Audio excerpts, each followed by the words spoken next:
Okay, Gil. It's a colossal obsessions episode. Yes. Okay, before our guest dies.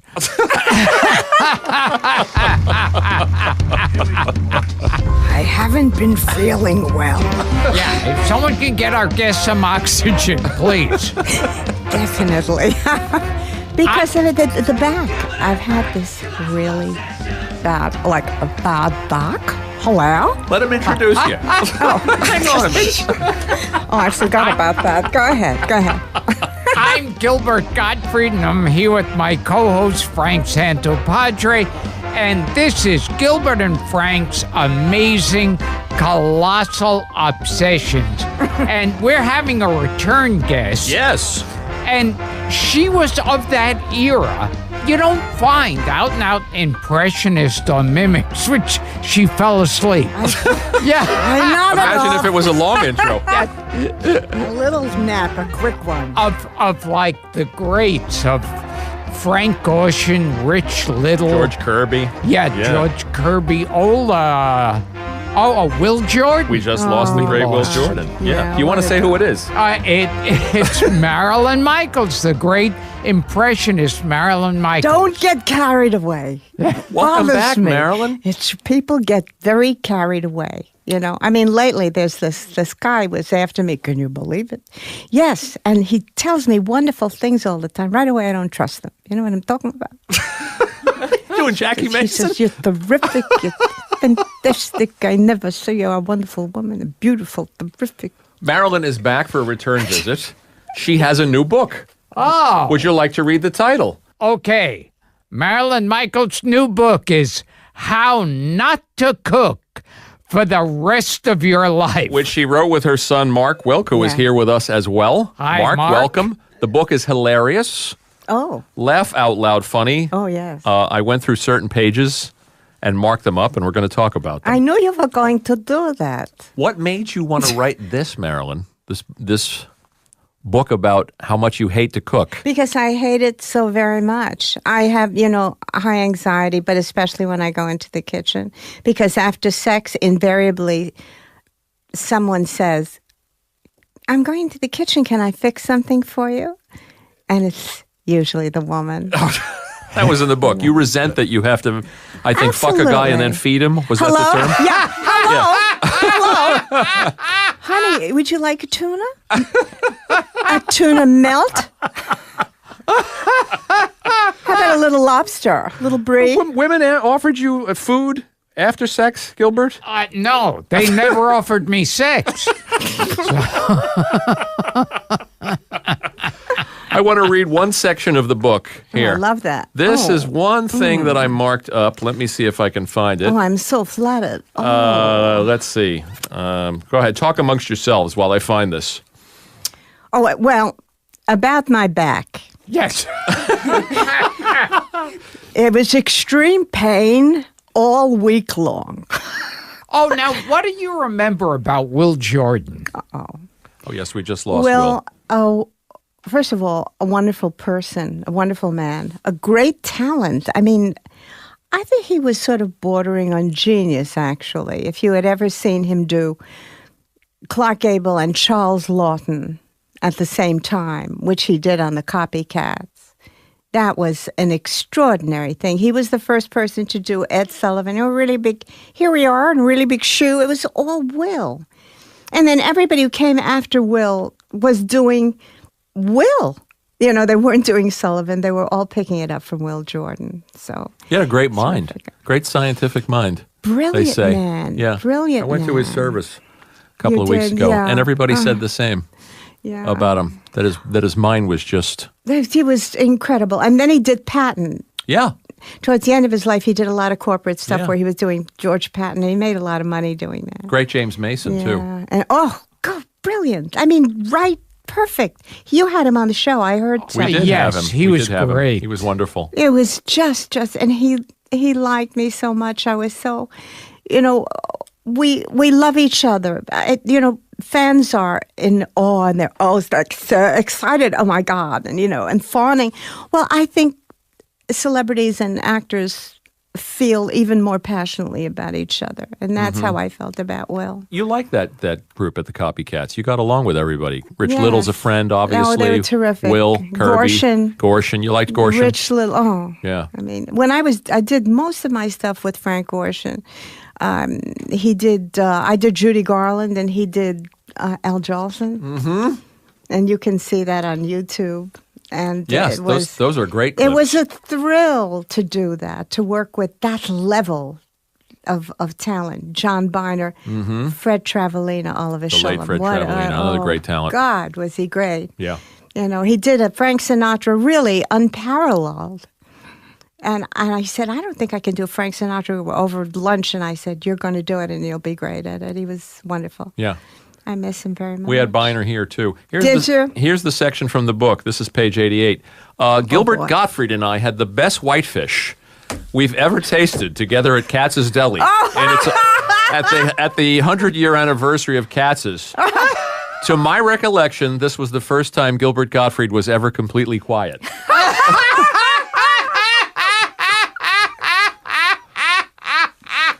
There you go. You never told me you had whitefish with Marilyn at Katz's Deli. That's right. That's right. There you go. The book is educational. I mean, it's about how you hate to cook. Oh, well, it's And much how you- more than that, you resent it. darling. Yes. There's just a lot of stuff there. You're not going to read the sex parts, are you? My son is here. I did read the sex parts. Hello. Only one card on that. Tell us some of the sex parts, Marilyn. Well, getting back to my back.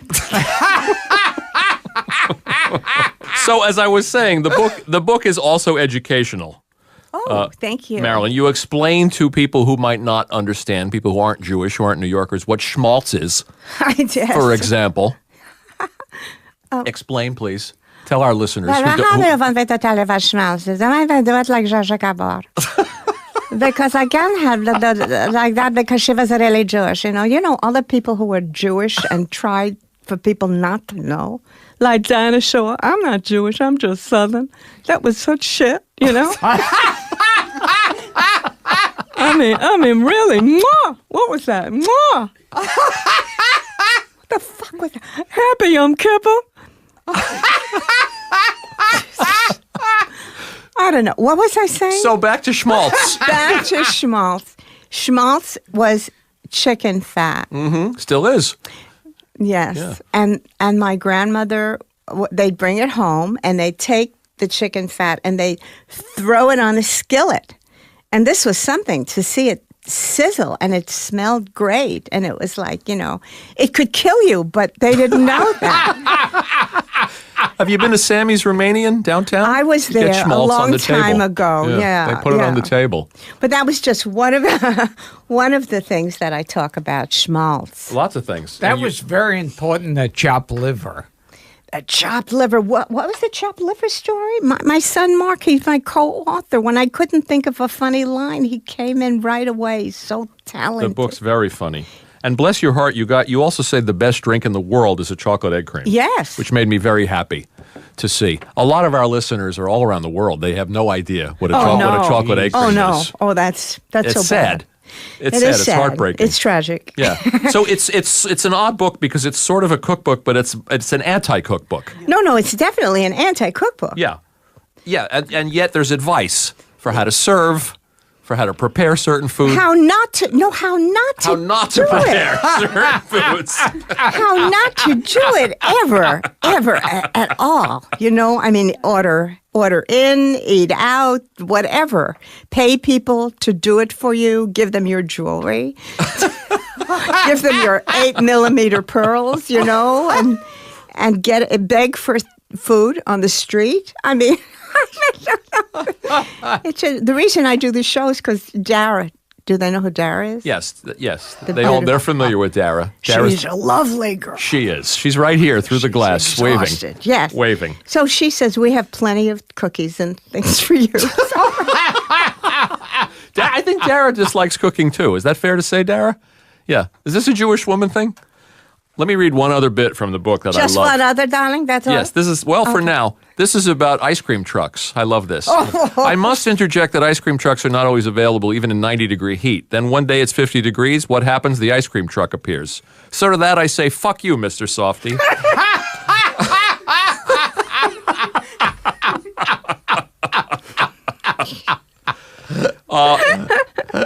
Complaining as a sport was also a favorite chapter. Yes. Would you know anything about that, Gilbert? Yeah.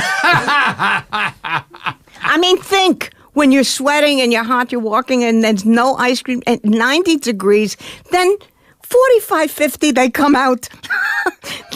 They're there.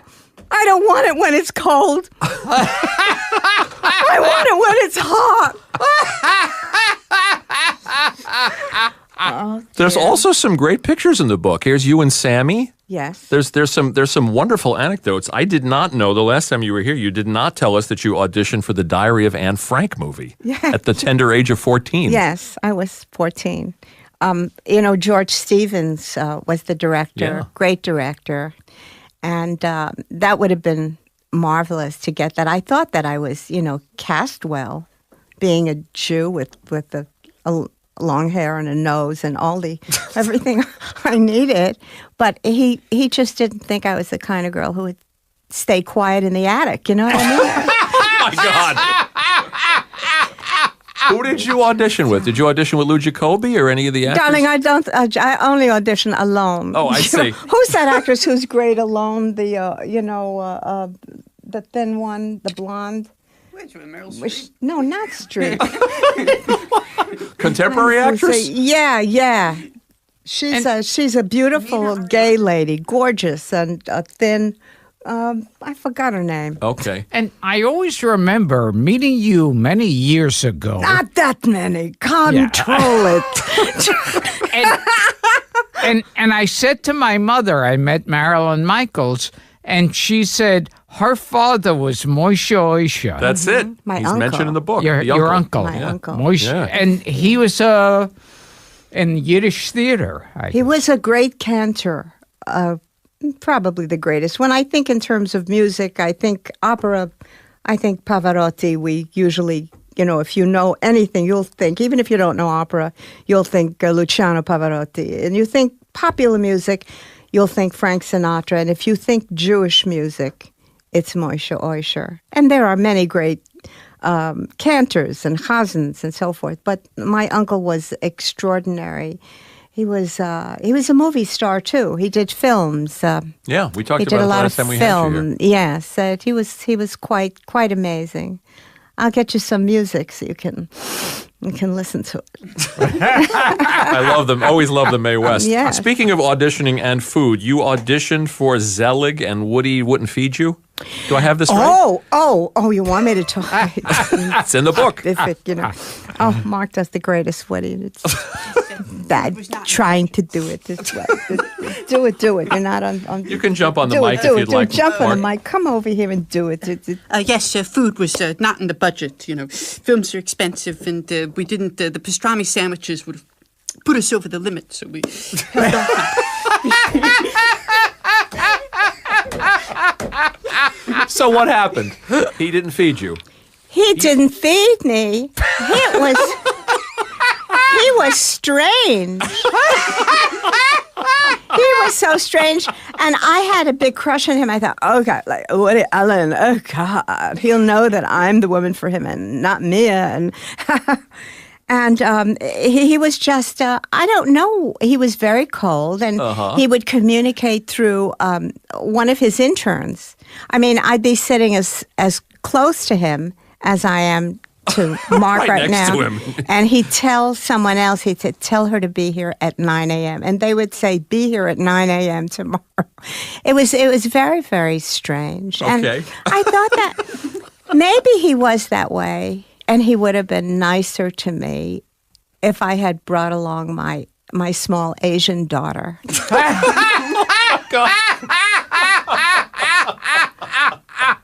But I don't have a small Asian daughter.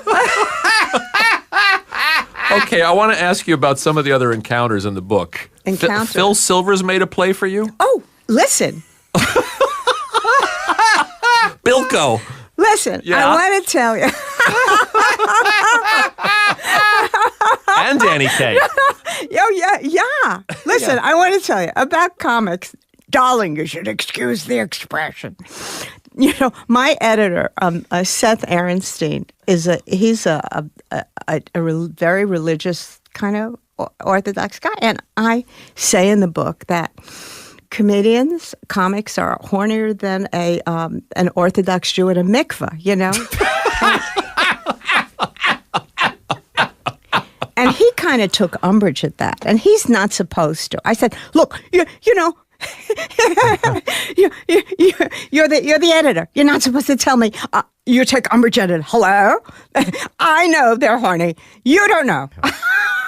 You said that you flirted with Jerry Lewis. He would pop into your dressing room at Harrah's. Yes. And he was beautifully coiffed from the waist up, but from the waist down he was wearing bunny coiffed. slippers. I was wearing. You were coiffed. Yes. Oh, you were wearing the bunny slippers. I was wearing the bunny I got the slippers. story wrong. You did. Okay. But you had a little thing for Jerry. You kind of thought Jerry did. was... Yeah. Yeah. Actually, I've had crushes on the comedians because they're so brilliant. They're so brilliant. Gilbert too? Gilbert, very much brilliant. Very much brilliant. So what happened with Phil Silvers and Danny Kaye planning one on your lips? What they would do is, I sound like Elizabeth Taylor now. They would come into the dressing room after Danny Kaye was following me in Phoenix, Arizona, the Phoenix Star Theater after I did Funny Girl. And he was following me, and then he saw the show, and he obviously liked it. He came into the dressing room, and I adored him. I was quite taken. Danny Kaye. He just came in there, and he just swooped me up and kissed me passionately. And then he left. It's very strange. And I never saw him again. That's it. You never saw him. And I never saw him again, and we never spoke or anything. But he just slipped me the tongue and left. Wow. What was that about? I guess he wanted to do it. And Phil Silvers? He wanted to do it. That's what I'm telling you, right? Talk to Ruth. And Phil Silvers was the same way. The only thing about Phil Silvers, and do they know who Phil Silvers is? Oh, yeah. And our listeners, sure. Your listeners do. But with Phil Silvers, we did a month in Las Vegas, 2 shows a night, no days off, until unconscious. And he sent flowers before he did it.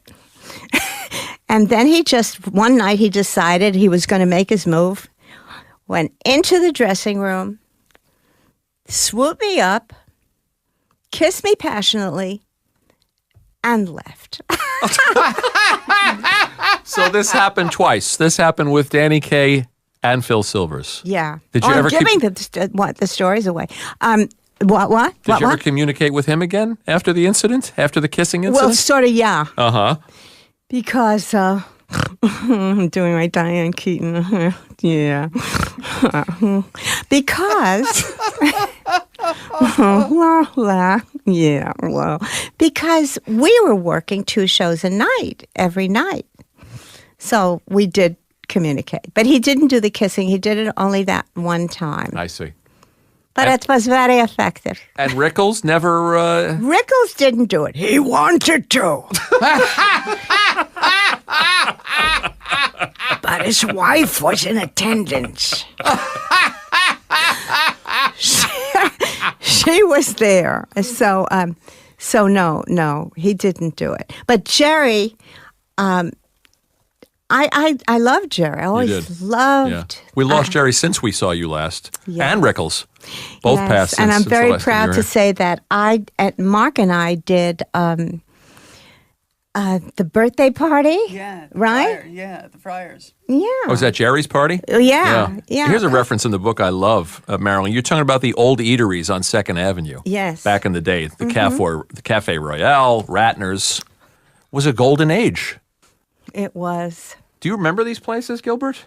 Oh, yeah, some of them. And I also remember when they used to have the automat.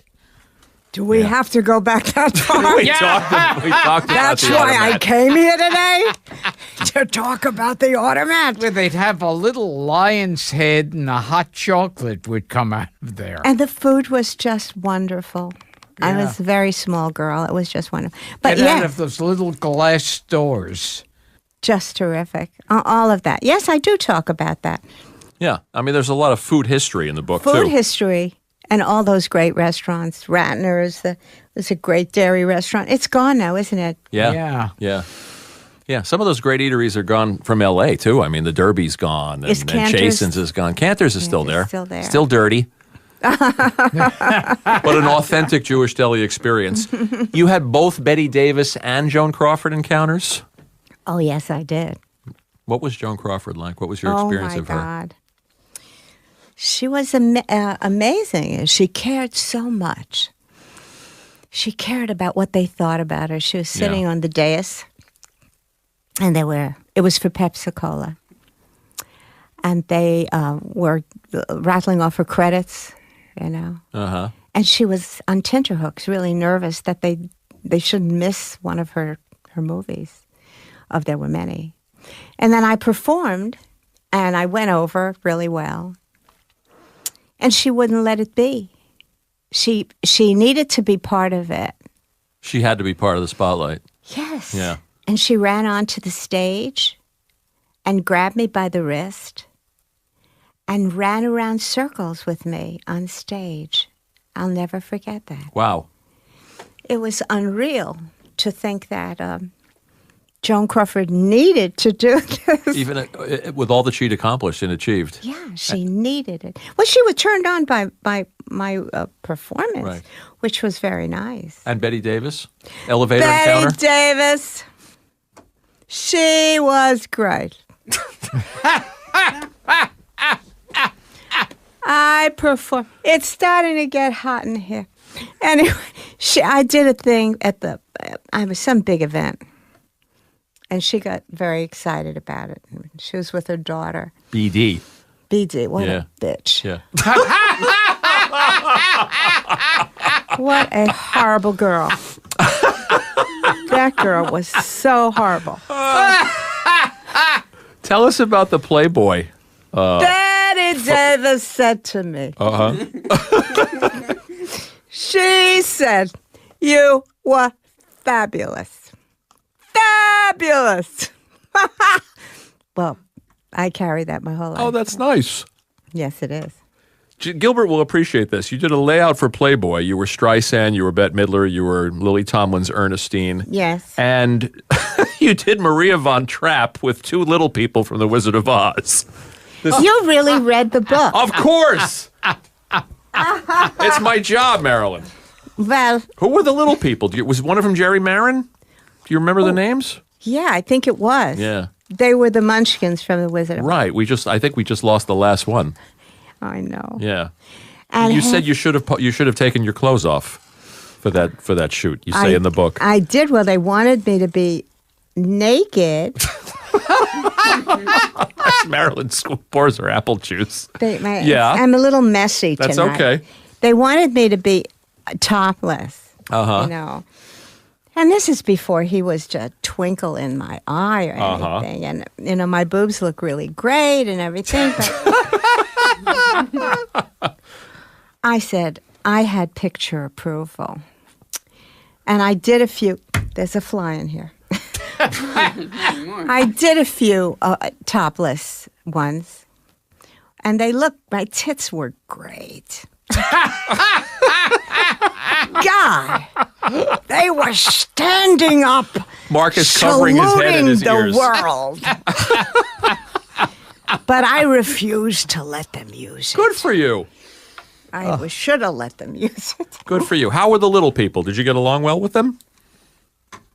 They were small.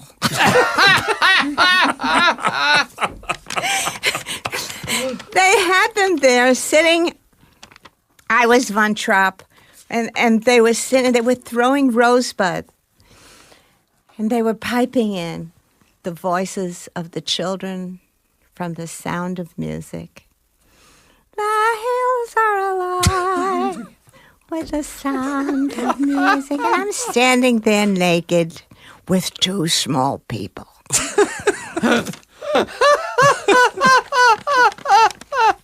A good memory. This is it. Oh, these are true stories. I know.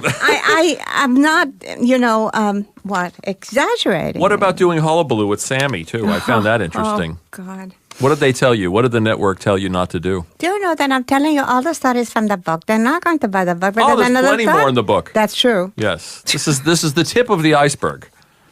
Sammy and I show people, after we did the big duet,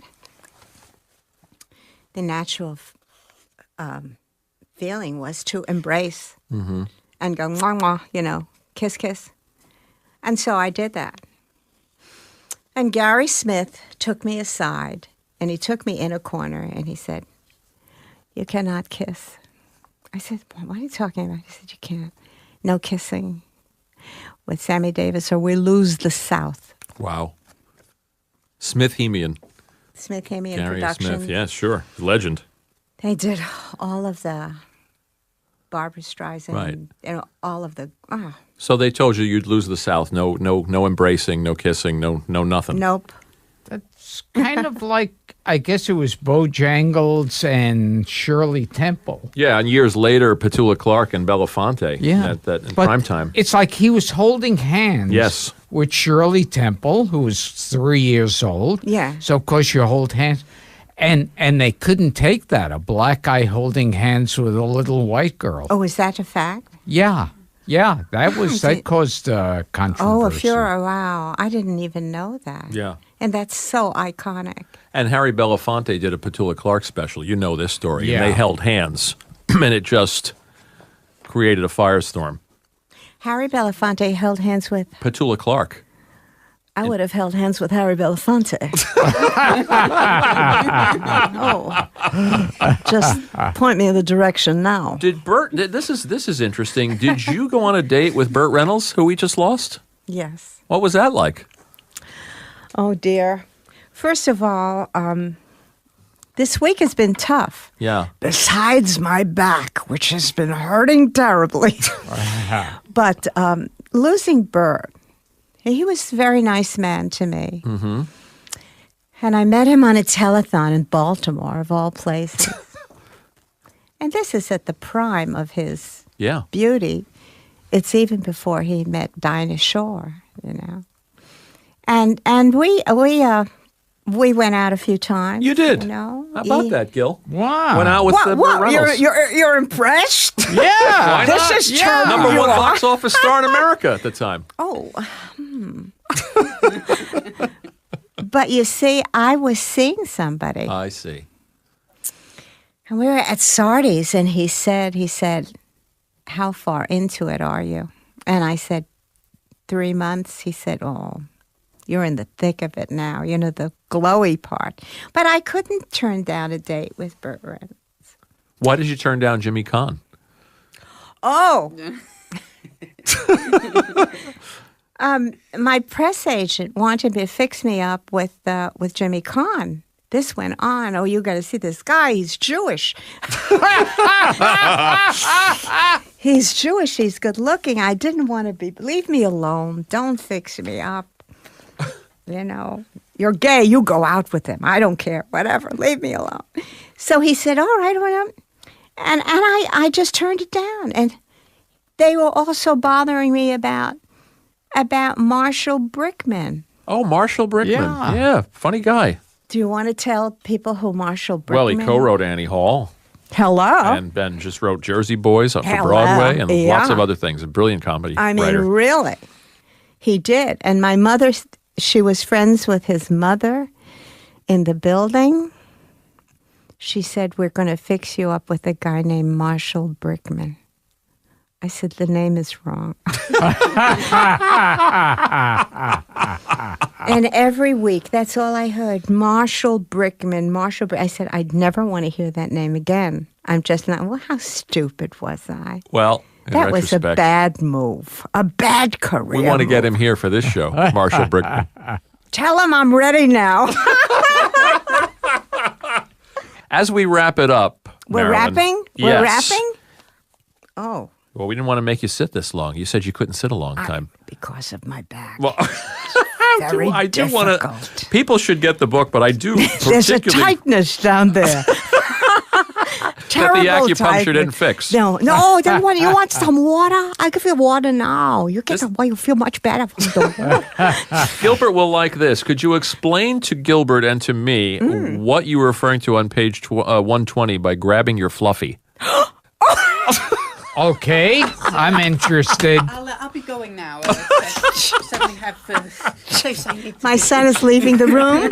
Elvis is leaving the room. Get out of it. Gilbert will be very intrigued by this. Get out of it. This I'm not talking about Frank Santo. You can't talk about it. No. How come? They are going to have to buy They the have to buy the book. Okay. To read that part. It's one of the funniest things in the book. Well, You have to buy the book and go to page 120, folks. oh, no. Get this story. You know, this reminds me of there was a novel many years ago, which I shouldn't say because it will date me and I don't care. It was called Blackboard Jungle. Sure. yeah. Made it into a movie. Brilliant. Yes, but the point is this. Blackboard Jungle created a furor, especially in the schools, because on page 73, they had the word nipple. It was in the book. and people would go crazy. Will you leave the room, my son? Out. You can't say nipple in front of him. He's Go on 47. again. It doesn't matter. A son is a son. It doesn't want to hear these things. Don't you know that children don't want to hear anything about parent sexuality? Yes, of yeah. course. Hello. Yeah. So that was it, and it's like it hit at the right now. What's nipple today? Huh? You know what? Hey, it's nothing. Ice cream cone. It's like saying ice cream cone. Yes. Well, what's on page 120 is a All lot right. more shocking Enough than of nipple. this. Enough. Can you give us a hint of what's on that page? Nothing. That's enough. That's the teaser is there. What do you want? Okay, they got to buy the book to hear the story. It's called Damn it. How Not to Cook for the Rest of Your Life. It's a lot of fun. And it's on 129? Oh, 120. Don't 120. read it now because Okay. we're signing off. He's reading. Let them buy the damn He's thing. reading right now. Okay. Amazon. Oh, it's Amazon. It's on Amazon. Yes. And This is Marilyn Michaels, How Not to Cook for the Rest of Your Life. with Mark Wilk, her very embarrassed son, who does a wonderful Woody Allen. Thank you, guys. Oh, it's a joy to be back. Come back and tell us some more dirt next time. Oh, I certainly will. I don't know. I'm very free with you guys. Can you give us Eliza Minnelli? Mama.